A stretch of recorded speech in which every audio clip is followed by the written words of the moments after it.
What's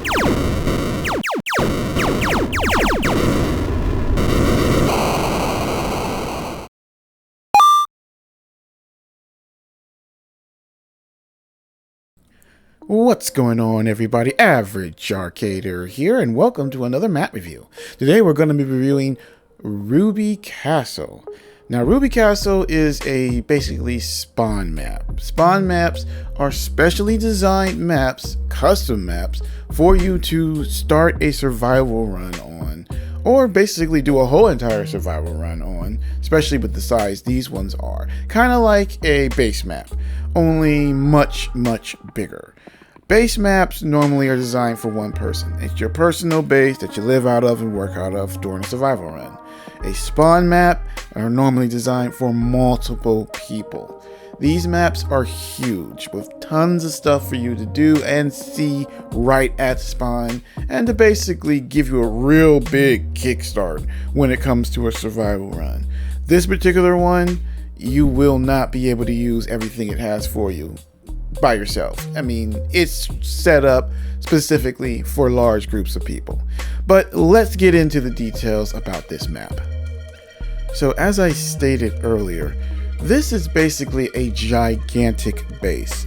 Everything, and I mean everything you would find in a normal base, a properly set up one, is here, only in much larger scale. It's basically several bases all wrapped up in one.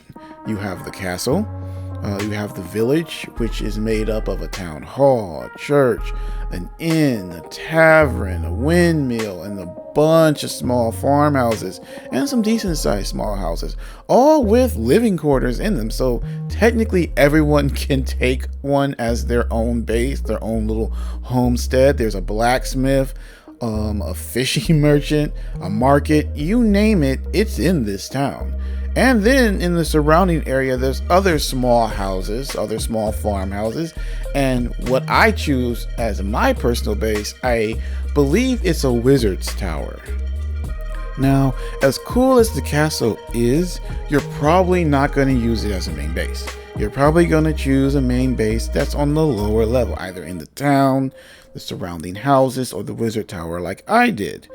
Mainly because this is more accessible. It's a very long climb to get to the castle. I'll go over that a little bit more later, but let me break down why I chose the wizard's tower as my main base. Now, this tower is set up quite nicely. First of all, it's not too far from the village. The village has basically everything we need. It has a farm, it has a nether portal, it has a mine. So if we need to mine anything or go to the nether, we're not too far from the village. But we do have enough space around the tower that if we wanted to add our own things, we could. Now, getting into the tower itself, we can see just how cool it's been set up. It's got a enchanting table right at the bottom floor, already ready to go. You just need to collect lampis.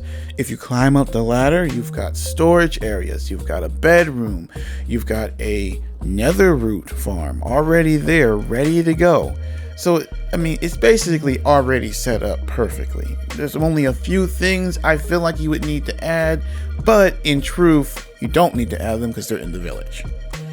Now, another cool thing about this map as a whole is that there is loot literally everywhere.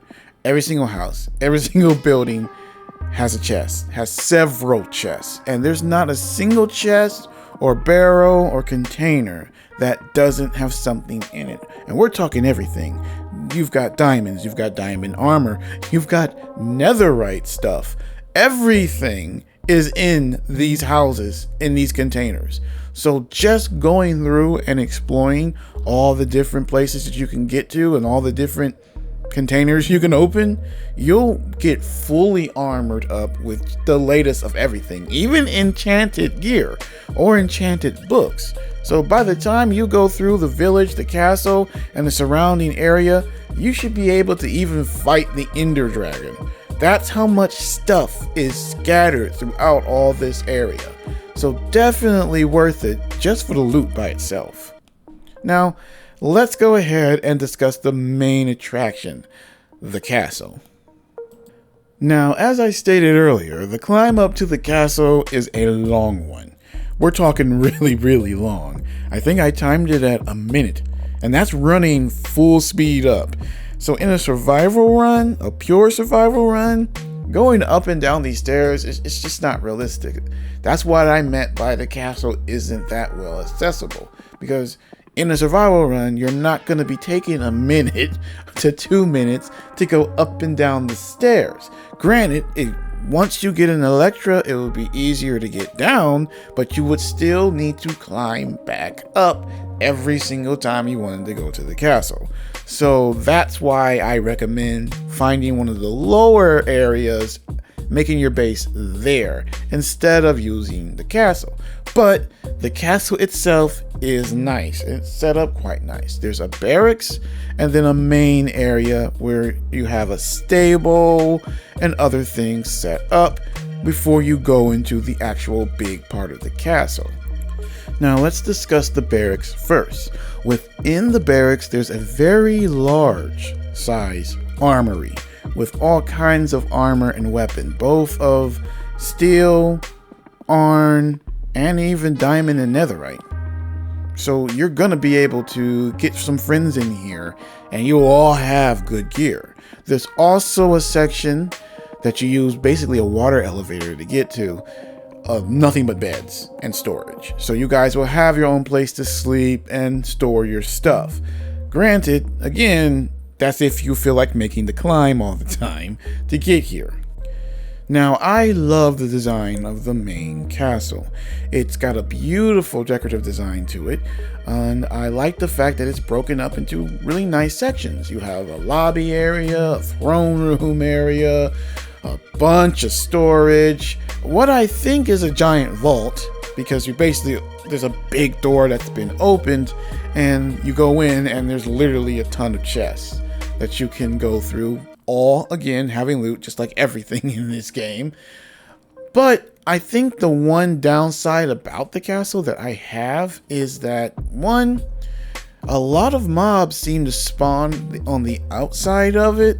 It's not well lit outside, and it doesn't have like doors that you can close. It has really big open doors for you to get in and out of. As a result, a lot of mobs wander in. Not to mention, they also spawn inside the castle. There's a lot of dark areas. So I would definitely recommend that if you do plan on using the castle as a base, to go through and light up all the dark areas yourself with a couple different lanterns and torches. It wouldn't take long, there's not a ton of them, but it's just enough that while walking through the castle, you do need to be careful, because you have the chance of running into either a zombie or worse, a creeper, doing a lot of damage to this really beautiful castle. So definitely make sure you watch out for that.